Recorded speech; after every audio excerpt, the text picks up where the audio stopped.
Just a few days ago, I had Randy Kirk on to talk about the 7 biggest catalysts that could move Tesla stock in the direction we want it to go.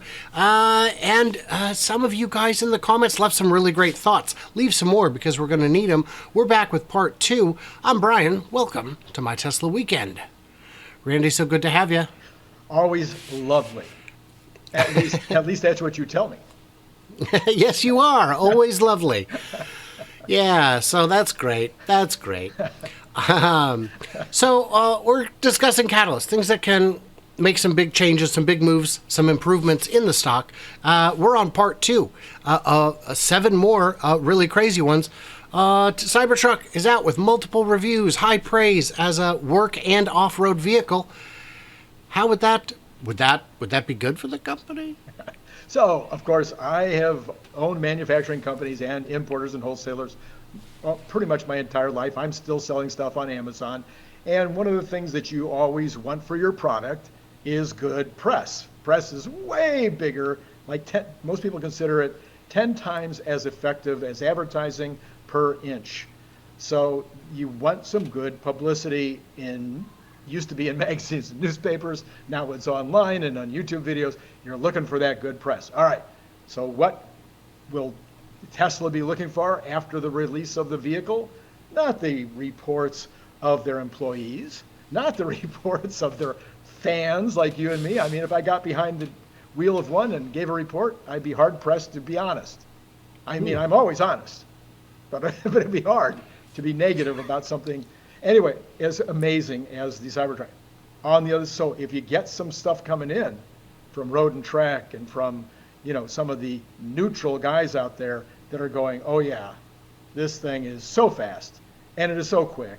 And the fact that it can use both sets of wheels to go through ponds and puddles and rivers and lakes, and that you can actually literally drive it across the river if it's a narrow enough river and it won't leak. I mean, starting to have those kind of things coming out of the mouths of the neutral guys, oh yeah, it'll be massive in terms of getting people to want to try it, get out there and do something with it. Yeah, absolutely. And you're right. And the water situation with the Cybertruck, I thought was a joke or ill-advised, but they are actually installing a float area, a splash zone in Texas, which I don't know what that would be for, if not some kind of water testing. And I don't know. That seems, I still stand by my statement that that's a terrible idea, but number 2 out of the second batch, India deal inked. Yeah, so again... so they're going to buy a bunch of India ink. Yeah, they're going to buy India ink. That's good. That's permanent. We now have, little dribbles and drabs, coming out. You get a little dribble that they have high-level meetings. Then you have another dribble that they rented a 5,000 square foot building. Was it 5,000 square feet? Anyway, I'm not sure. They rented some building the other day in India in order to, start whatever they're going to do in India.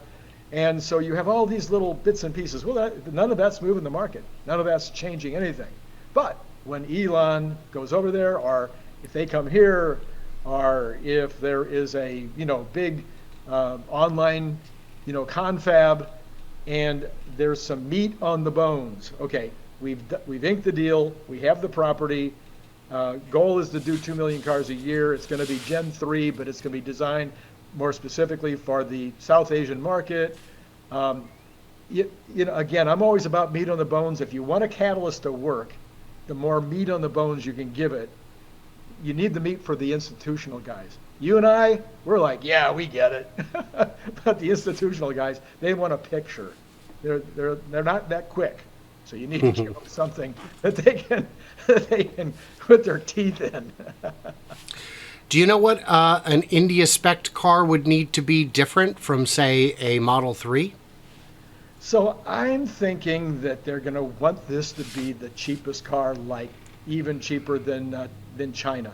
Mm-hmm. So the spec in terms of how far it could go might be less. Maybe we're only talking a 30 kilowatt hour battery, or something along that line. And it might be smaller and lighter, so that you can use less battery, so you can get the price down maybe into the 18 or $17,000 range.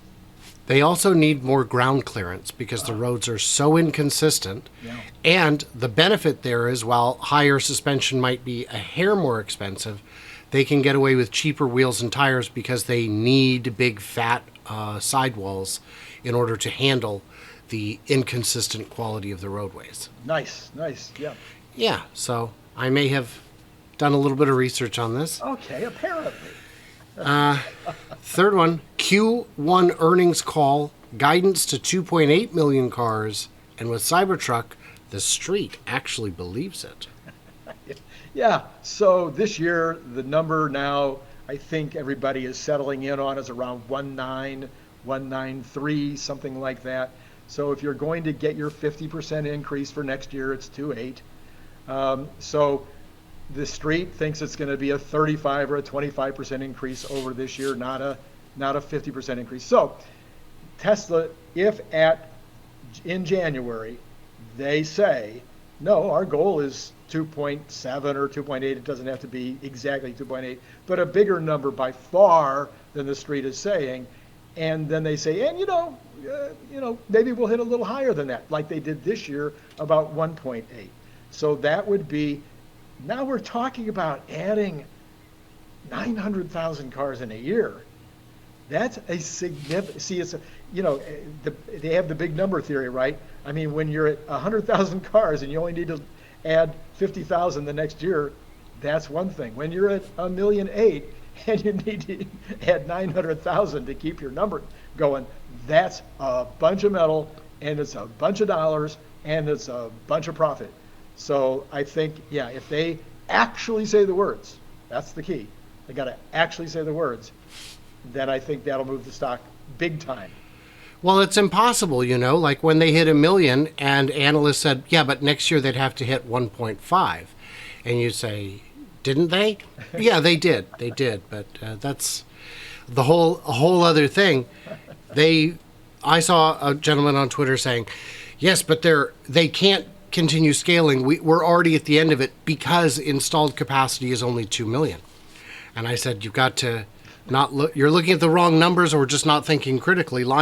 The 2 million figure only assumes one line in Texas and one line in Austin. We know lines 2 and 3 are going in. We know that doesn't include the Cybertruck. And the numbers from Shanghai have always been sandbagged. They said capacity over 450 when they were already cranking out 80,000 a month. Right. So, guys, it's probably 70,000 a month is where they were at that point. But yeah, some of these guys need to zoom out and some of them need to zoom in. First week of 100 semis coming off the line. That'll be a big deal, right? Yeah, so once again, the semi-truck is another world-changing item. Okay, yes, there are other electric trucks out there. They're basically just conversions from what they already had to something electric, but the Tesla semi-truck, you have the truck driver sitting in the middle of the cab. You have them using an amazing, they're way forward in the cab to where they can see. Will have FSD just as soon as FSD is ready. It'll go on the trucks too. You save massive amounts of money to the point, it saves so much money that Brian Wong is estimating that it's going to reduce the cost of food by 10%. Wow. just by moving 100% into the Tesla world. So there's a bunch of stuff that's going to happen. It is a world-changing event. But right now, once again, you can lead these guys to water, but you can't make them drink without showing them a picture. And the picture in this case would be, oh, we just made 100 or 1,000, whatever the number is, but a significant number of vehicles per week. We have that run rate, and here's the run rate going forward. Elon says we're going to make 50,000 in 2024, which I assume now is 2025 because that was changed. So if you want the street to buy it, you need the machines coming off the line, being delivered at scale to where you can say, okay, now it's just a ramp. And at that point, I think people will start taking a look at it because 50,000 semi-trucks is the equivalent of an entire Berlin first phase. In terms of what, batteries? In volume, in gross revenues, and in net profit. Oh wow, that's some nice monster math there, Randy. Thank you. I hadn't looked at it in terms of scaling up on a per unit basis, the dollars and whatnot. So I appreciate that. Yep. This is why you guys tune in, for the insights and the shirts. He's got some great shirts. I can't beat it. All right, so then we've got another good one here. Corpus Christi begins shipping refined lithium to Austin. You think that'd be a big catalyst? Yeah, so once again, this is something that's going to happen at some point. The street doesn't necessarily even think about it ever. It's not even on their radar. If they're not thinking about semi, they're not even thinking about energy when it's already being produced. I mean, the energy, megapacks. Then it's a little hard for them to think about a, refining facility that's refining lithium that's only going to be sold to their internal company to make batteries in Austin that they don't even care about the batteries. I mean, so you need something to stimulate this, to get people to open their eyeballs and go, oh my gosh, this verticality matters, and it puts Tesla in an unassailable position. So once again, you can't just open that facility and say, okay, here's some refined lithium, we'll spread it around. You can't just, here's a box of it, or here's a truckload coming up to Texas. You need Elon to put his PR muscle into this and talk about the impact, what it really means to the bottom line of Tesla, what it really means to their ability going forward to always have that moat. No other manufacturer's going to put a refinery up. Not a chance. So I think you're right that analysts look at it and say, well, this would be like Ford announcing that they're going to start making the brushes in their alternators. Right. And they go, who cares? What difference does it make? I don't know if the catalyst would occur when the shipments begin or when the first minerals, funds or analysts start looking at it and saying, guys, this is something different. And even then, I'm not sure they'll get it, so I'm not sure how much of a catalyst this would be, but I still thought it was interesting enough to make the list. We've got just 2 more to get through. I think we can do it. All right. And by the way, if you guys want to see the full list of 20, Randy's got, who knows, maybe some information about that on his channel. I'll link his channel just in case. So we got 2 more to get through. We can do it. Highland looks amazing, and starting price is lower than current Model 3. Now before we get into this, I should mention, a video was shared with me the other day of a gentleman driving past a parking lot in China, apparently, and capturing a parking lot full of cars that sure look like the Highland Model 3, and I am not allowed to share it, unfortunately. It sucks, but that's the condition of being permitted to see it, was that I can't show it. They could be something else. They could be Neos that look just kind of a bit like a Tesla. They were of a pale silver color I had not seen before. So if the cars come out and there is no pale silver color, we will know that these were not it. But but this is a catalyst. Reveal of the Highland comes out. Starting price is lower than the current model. What do you think? So, as we were so cleverly instructed by some of the folks on Twitter, now called X, they instructed us so clearly that the reason why we had a failure of the investor day to move anybody to anything was that there was no pictures. That's what they said. Ooh. They needed a picture of the Gen 3 car in order to put something that the analysts could understand. They needed to see how clever or cool that the Gen 3 car was. They didn't need to see the phenomenal new method of manufacturing. No, that doesn't move markets. So same thing with Highland. Lots of talk, lots of speculation. But at the end of the day, I have to admit, I drive the particular car that I do right now, my Volvo. I'm always forgetting what number it is. It's the sports car, with the 300 horsepower and all that. Okay, I drive that car not only because it's fast, but because I loved how it looked. I was like, I have to have that car. Oh yeah, I've also driven Jag sedans and other cars that I loved how they look. So the only thing that's going to get some people off the couch is not going to be whether it's an EV or not going to be whether they can save $100 a month on gasoline bill. No, it's going to be, is this cool looking? So this has to, so the catalyst takes 3 parts. Number 1 is the reveal that there is actually a Highland, and that Warren, Redlick will have to, eat my hat or your hat or whoever's hat he's going to eat if it turns out that there is a Highland. And number 2 would be that it is very cool looking. And number 3 is that the price, the entry level price, is less than the current entry level price. Now that entry level price might not be hit for a year. They may not make any for months because they can sell all they can of the performance. I'm interested in the plaid version.